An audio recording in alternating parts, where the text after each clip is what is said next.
Hey everyone, I'm Tara Lynn of Geek Saga Entertainment, and welcome to the Geek Saga Show's solo podcast series, Impulsive Hyperfocus. First things first, follow me at a Geek Saga on Blue Sky, Facebook, Instagram, and or Threads for insight into my life and of course updates about this and other Geek Saga Entertainment endeavors.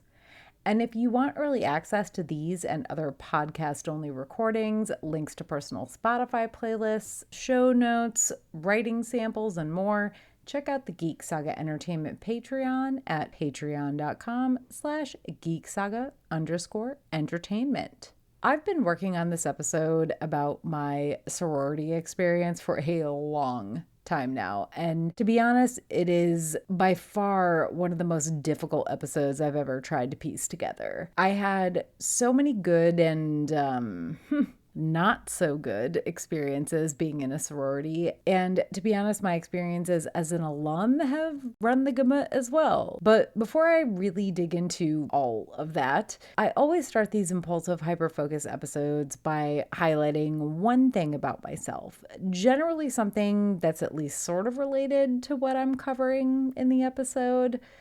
For this one, I feel like the most pertinent thing I could give a bit of info on is some generic stuff about my college, I guess it's choices rather than experiences, because getting into all the college things would probably be more than one episode. What I really wanted to touch on was the fact that I was actually a transfer student to the school I graduated from. To make the story of how I ended up there as brief as possible, let's see.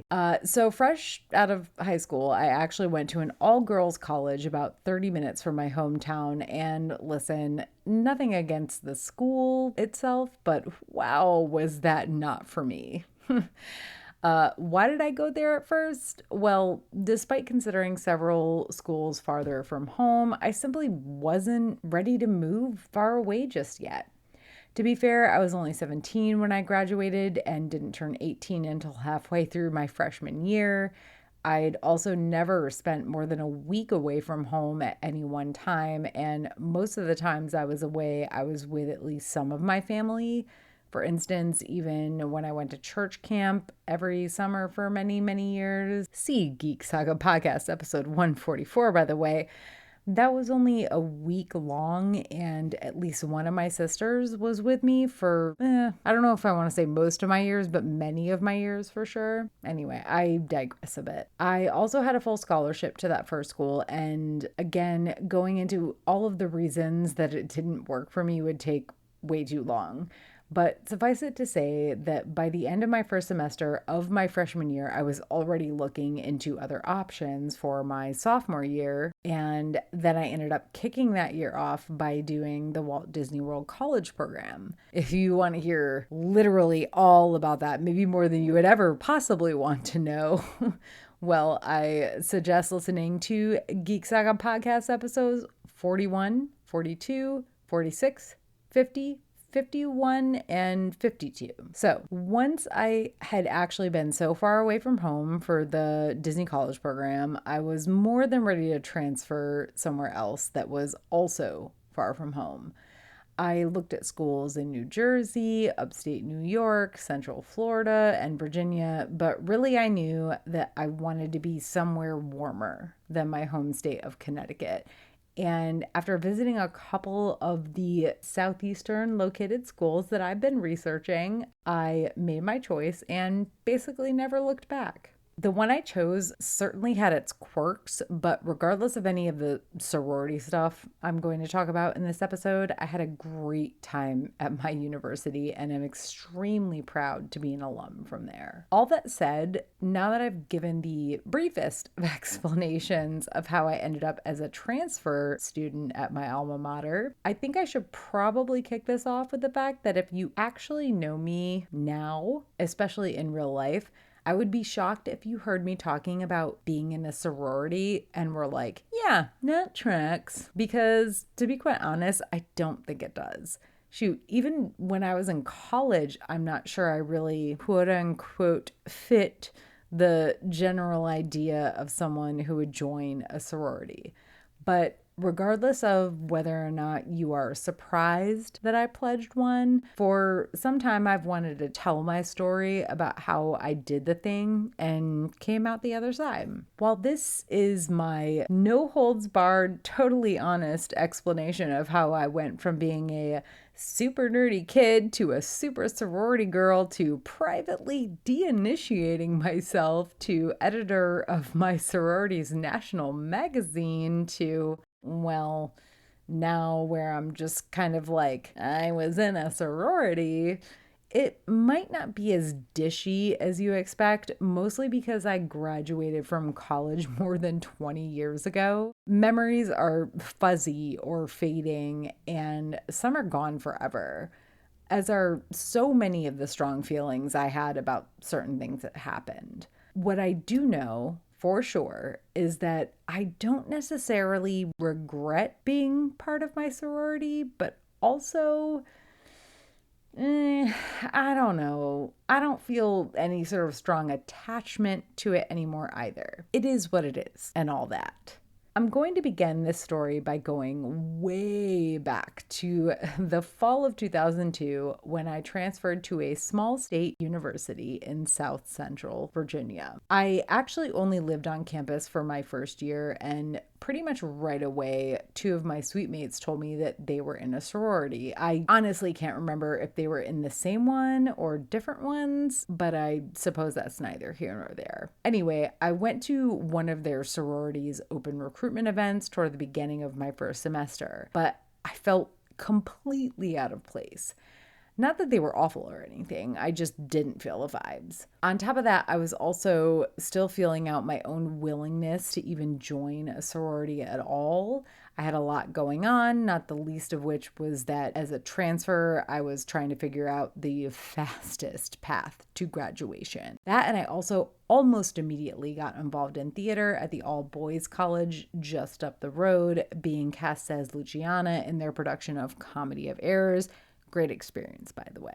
However, I was still interested in doing the thing. And as it happened, one of my classes in my first semester at that university was with a sister of the sorority that I ended up joining, which I guess I need to put a name to because I feel like otherwise this whole episode will just sound awkward and stupidly wordy. So let's call it Omega Zeta Epsilon, from here on out referred to as OZE. Anyway, back to the story at hand. So I had a class with an OZE sister, and as it turned out, another girl in that class was a legacy OZE. Oh, and that production I was in at the nearby all-boys college, well, the girl who played my twin in Comedy of Errors was an OZE as well, and there might have been a crew member who was too. Side note, if you don't know what a legacy is, it's someone who has a relative, sister, mother, aunt, etc., who was an alum of a sorority. Or maybe it's the same term for all Pan-Hellenic organizations. Whatever. Considering that I knew and liked so many OZE sisters already, I went to an OZE open house in January of my second semester at my college,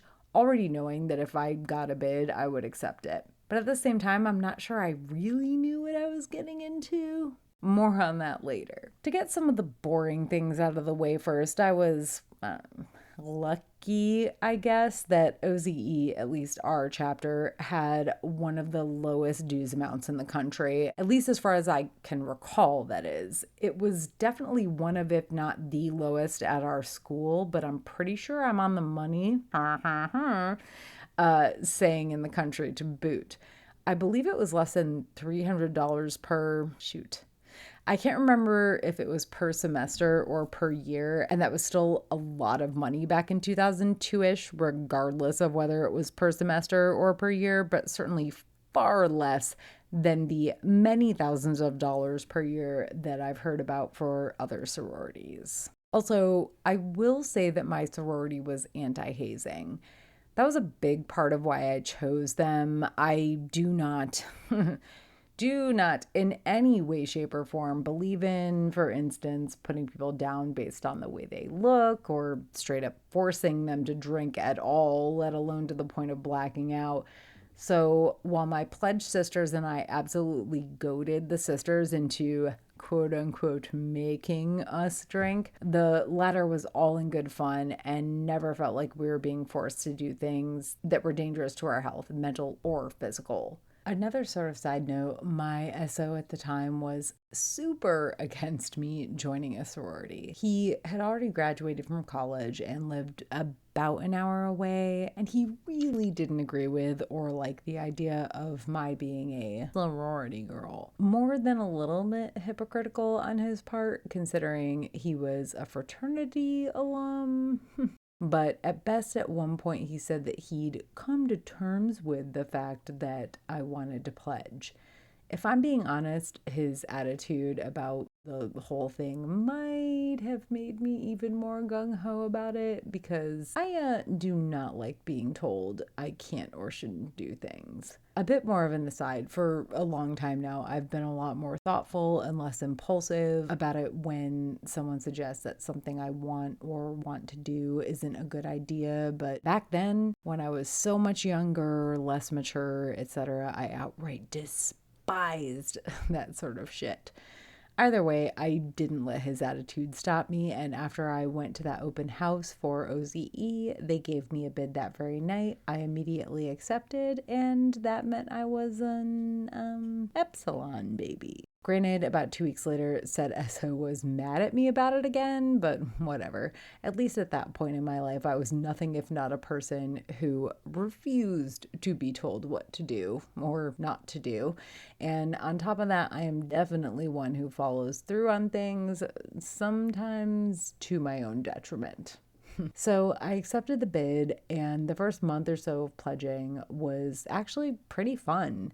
Again, see the no hazing rule. Also, there were 7 of us in my pledge class, and we dubbed ourselves the Magnificent Seven and had a lot of fun with that at first. I'll come back to the at first qualifier in a few minutes. It was about a month into pledging, give or take a week, when I got a big sister.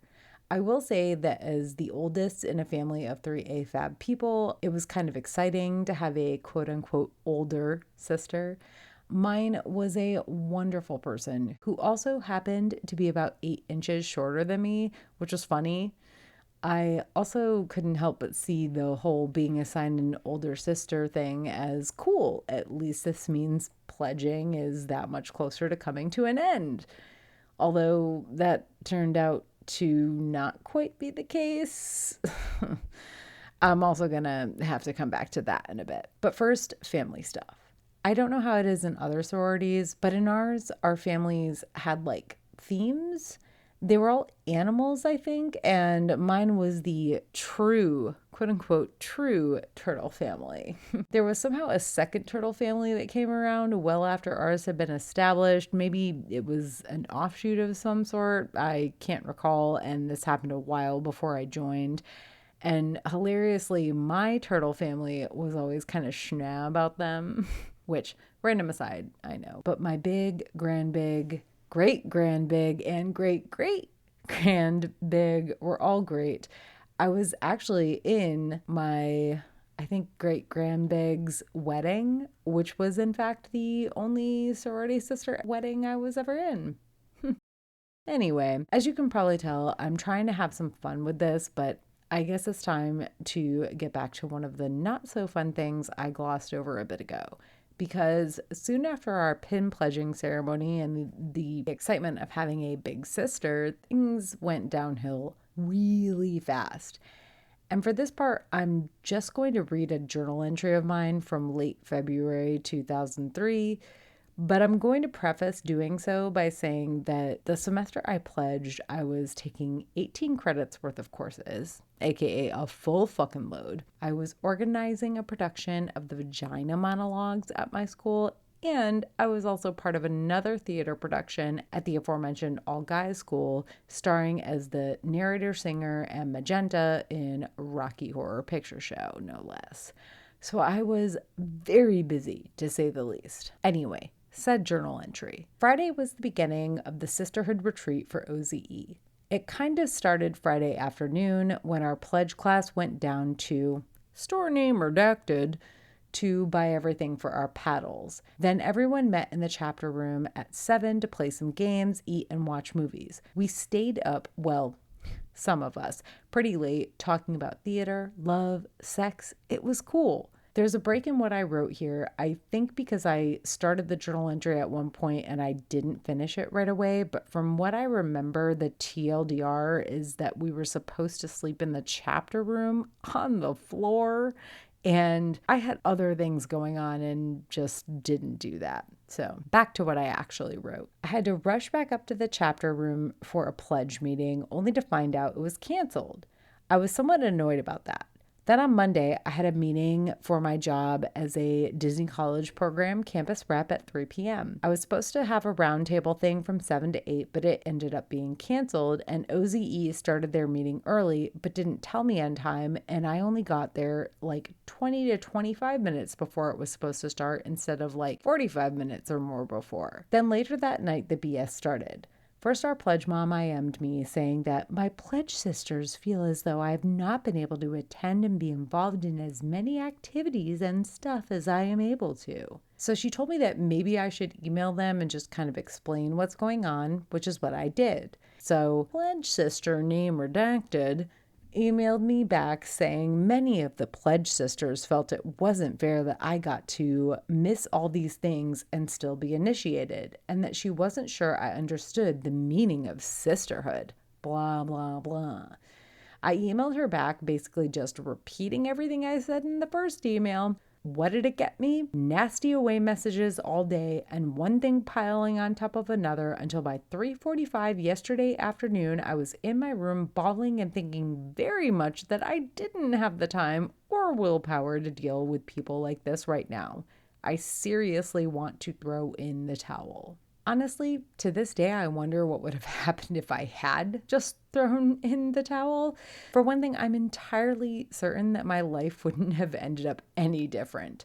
But I didn't do the thing, and within the next couple of weeks, we had what is called a gavel pass discussion for my pledge sisters and I. A gavel pass is like any other meeting where only the person holding the item can talk so that people don't interrupt each other and, hopefully tempers are kept in check. I didn't write much about it and have zero recollection of it at this point, but I did mention in my journal that the pledge sister who kicked off all of this drama ended up apologizing and admitting that she'd handled the entire situation wrong. Soon after that, we had our sorority formal, and then I passed my pledge exam, which I have only extremely vague memories of, but it was a lot of sorority history, values, policies, all sorts of super fun stuff.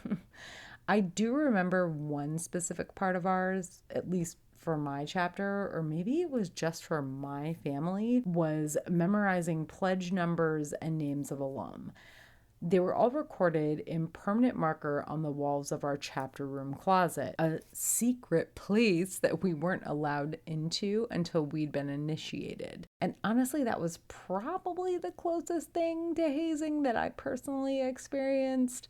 I actually credit being a history major and constantly having to memorize dates along with the names of people, places, battles, and the like to the fact that I got through this portion of I guess it wasn't the pledge exam, but the initiation at all. Also, it was more than a little bit hilarious that this stupid closet was something we weren't allowed to access at all until we were initiated, when all it was a little walk-in storage room that I think had a mini fridge and a bunch of random shit in it.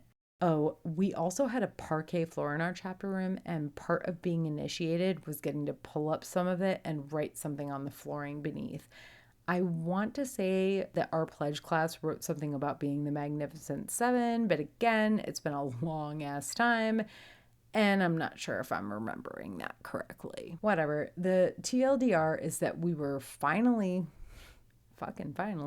initiated. I will say that I had a note in my journal that it didn't really feel all that different, other than I got to wear sorority letters at that point. Just to touch on my earlier mention of how I thought that getting a big sister meant that pledging would be over soon, though, I don't recall all of the reasons why, but we had the longest pledge period of any pledges in I think the history of my sorority chapter, and longer than any other sorority's pledge period at my school that semester. I know part of it had to do with the spring break dates for that year, but every other sorority on campus was initiated prior to spring break, and I seem to remember there was some other circumstance, or maybe more than one, that delayed ours until after spring break.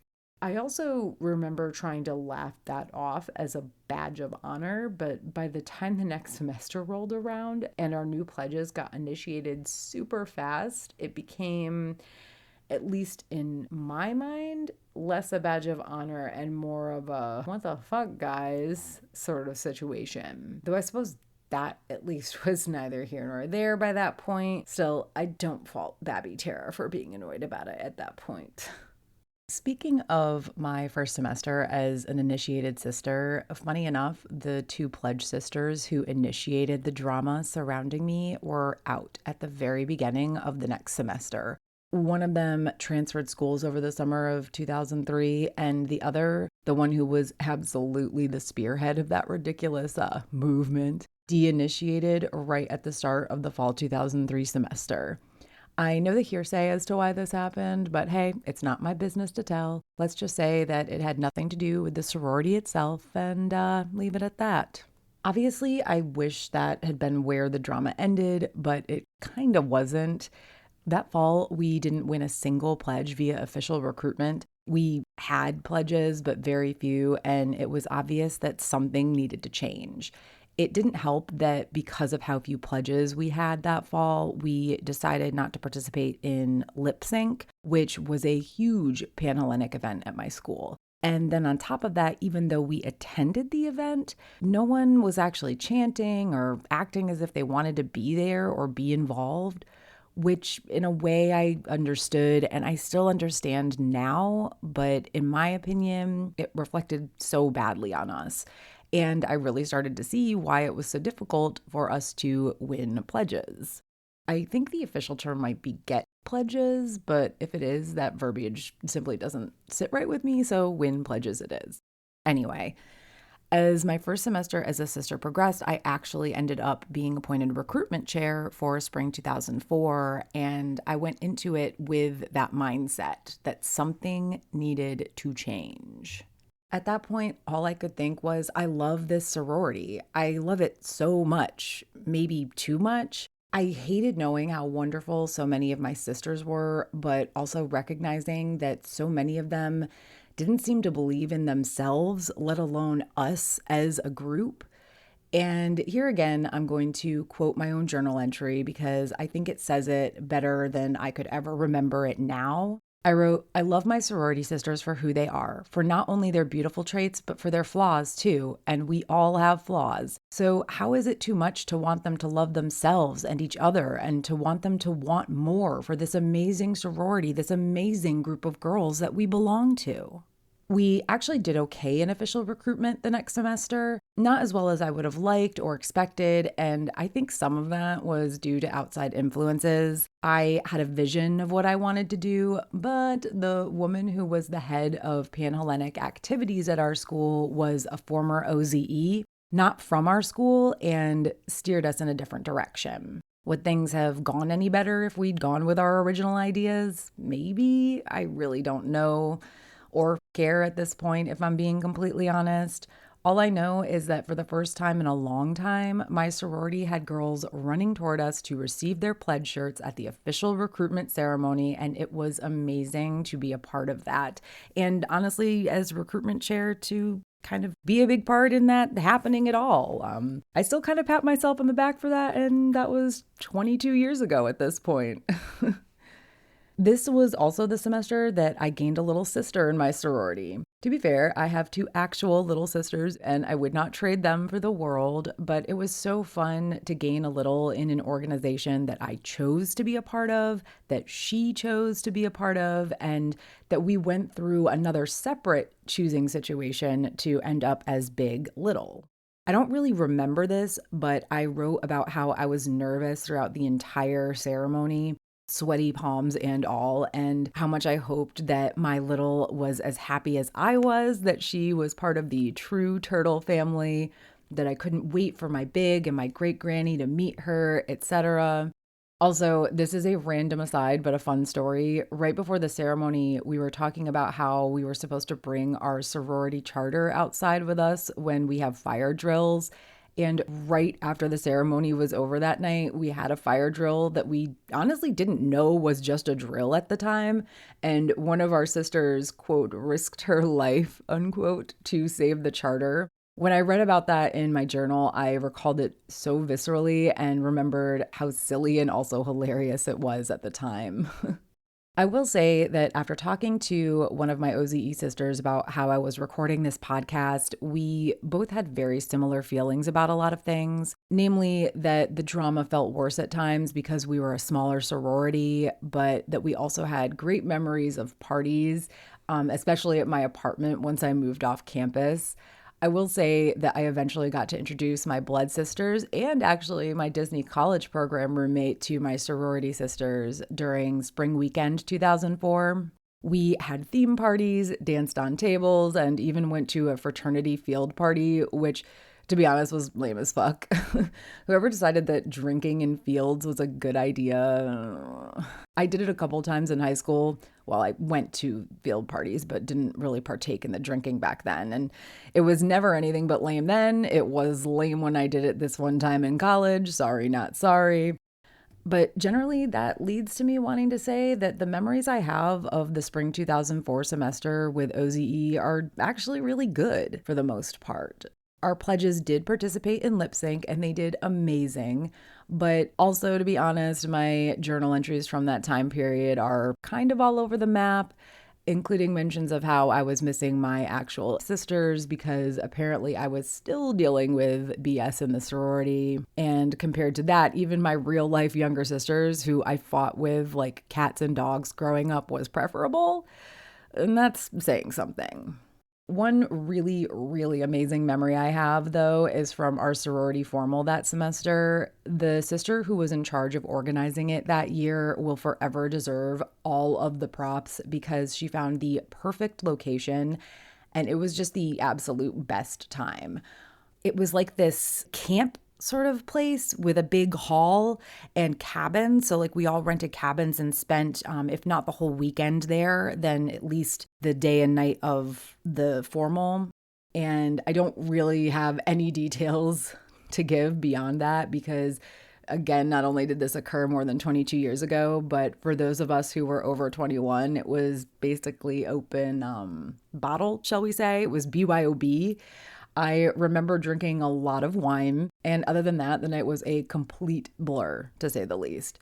I woke up the next morning with a splitting headache and only remembered bits and pieces of what had occurred the night before. And while I don't exactly feel proud about that, I still can't deny that it was a fun fucking time. And another recollection that I have came from that formal because I do recall that that weekend made me love my sorority and my sisters even more than ever before. I had had so much fun with them, and because I'd been a transfer student, I was very close to graduating already. So I was sad that my time there and my time with OZE was almost over. Here's what I wouldn't miss, though. Business meetings that regularly lasted until 11 p.m. Our charity thing called Swingathon that was us sitting on, gosh, I guess it might have been a portable porch swing, although it also might have been just chairs outside of a local gas station 24 hours a day, every day for like 3 days, maybe longer. Like it might have even been a whole week. Either way, it was stupid as fuck. Sorry, not sorry. I'm not saying that us trying to earn money for our charity was stupid. I don't quite remember what the charity was. I think it might have been MS, which great to support, of course, obviously. But also sitting on a quote swing unquote outside of a local gas station 24/7 for days. Who the fuck came up with that in March or maybe April, but I think it was March in Virginia? Thankfully, the only time I had to actually participate was that semester. Maybe pledges didn't have to because I guess it could be considered hazing.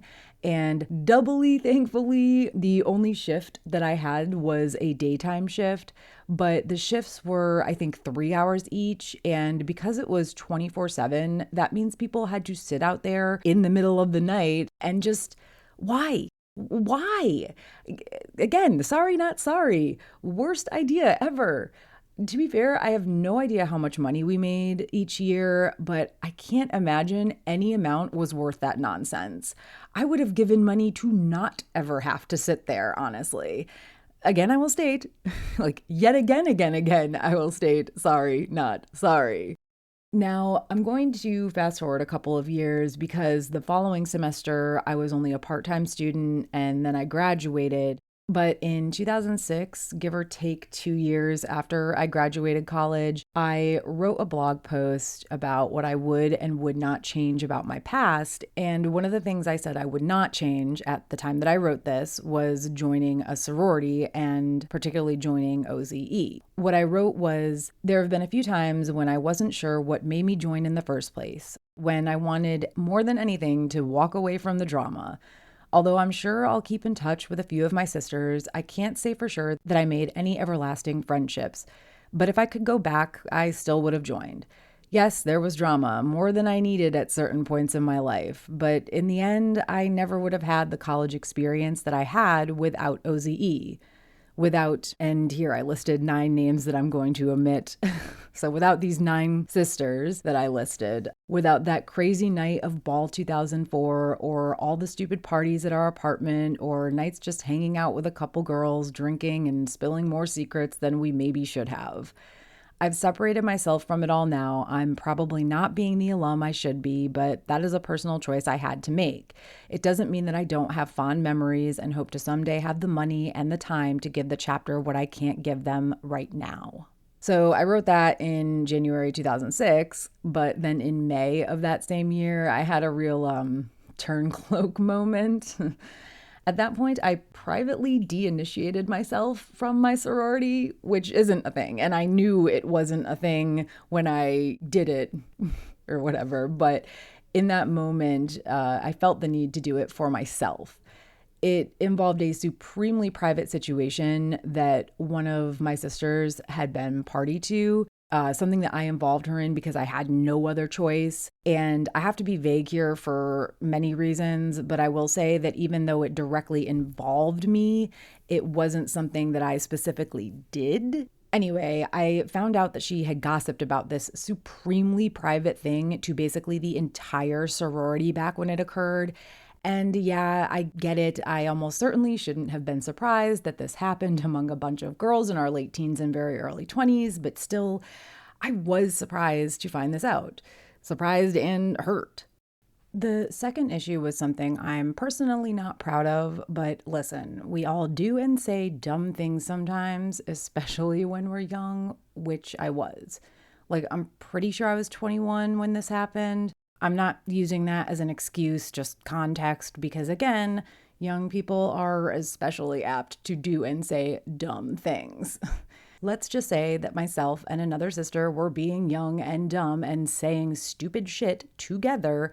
And for some reason, that sister, who, by the way, was one I counted among my closest friends at the time, decided to air parts of our conversation out of context, and I'm pretty sure exaggerated to boot, in a manner that made me, and only me, out to be the bad guy. Of course, it doesn't bother me anymore, other than wishing I hadn't been young and dumb and saying stupid things I shouldn't have been saying. But at the time I found out about it, I really just felt like things were piling on all at once. And this was, I think, the proverbial straw that broke the camel's back. So, yeah, again, this was in May 2006. And I wrote in my journal, it's just not worth it anymore. I'm beyond college. I had my fun and I don't want to go back. I have no money to give them now and probably won't anytime soon. And I also don't have the time to be carting my ass up to insert college town here for the few events that they have. Part of me feels like I should be sad about this, but I'm not. But that might be because I'm so damn angry right now. I never would have admitted this in the past, but damn it, I will now. I only joined a sorority to prove to myself that I could. I only joined OZE because they spouted all this BS about being different. They weren't different. In fact, I think maybe they were worse because not only did they have all the drama of the other sororities, but they were about half the size. So if 3 people were mad at you, you felt like a damn outcast. So that's it. I'm done. Fucking done. I'm not gonna lie, it hurt for a while that these everlasting bonds I was supposed to have built didn't last for even a few months, I guess, after I left college. But I got over it because I have plenty of friends from before, during, and after college, none of whom I paid for. I did at one point go back for one of our chapter events. I think it was our fall one that we dubbed Cocktails. And I had a lot of fun, even though, if I'm remembering correctly, I was the only alum there, which made it like a bit awkward. And yes, this was after I had done the private, this doesn't even really count, de-initiation thing with/for myself. Hypocritical, I know, but to be quite honest, I was curious. And at the time, I was very briefly living just an hour away from my school. Other than that, though, I distanced myself for many, many years. Never paid alum dues, only kept in touch with a few sisters in that vague manner of Facebook. Instagram wasn't even a thing at the time. So imagine my surprise when I was nominated to be featured in our sorority magazine in 2015. They were doing an issue on the wellness wheel, and I don't recall if I ever found out for certain who it was that put me on their radar as someone who could speak to emotional wellness.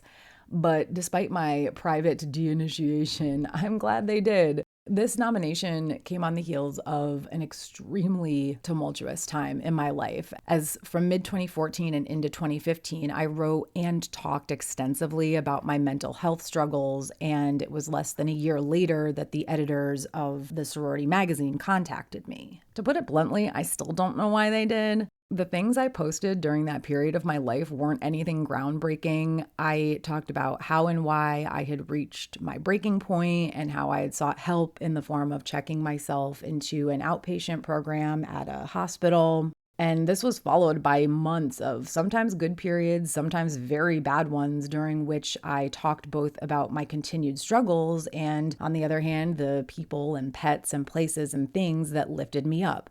None of them sorority related, mind you. I don't know, maybe it was the fact that mere months after I hit rock bottom, I gave a TEDx talk about accepting yourself for who you are. Either way, I look back at that article in my sorority magazine and think, damn, Tara, you had some great points. So that's fun at least. Also, that somehow led to me being an associate editor of my sorority magazine for several years, and everyone I worked with while I was doing that was lovely. It's weird to think that I had kind of washed my hands of the entire sorority experience only to end up featured in and then working on our magazine, a volunteer position that I only gave up when I reached a point where I had too many outside of day job activities and realized something had to give. While I do miss working on the magazine sometimes, I'm not ashamed to admit that my podcasting and volunteer work with a dog rescue were simply bigger priorities for me. And now that I've gone on and on and on about all of this, I have to say that while I wanted to come to some sort of grand conclusion with this whole I was in a sorority story, I don't really have one. I had both very good and very, very not good experiences as a pledge, a sister, and an alum. I'm also extremely proud of the work I later did as an alum on our magazine, and I'm very grateful that they featured me as a paragon of emotional wellness, something that I still fight every day to attain because that shit is an ongoing battle to say the least. So yeah, in the end, I don't really know how to conclude this recording.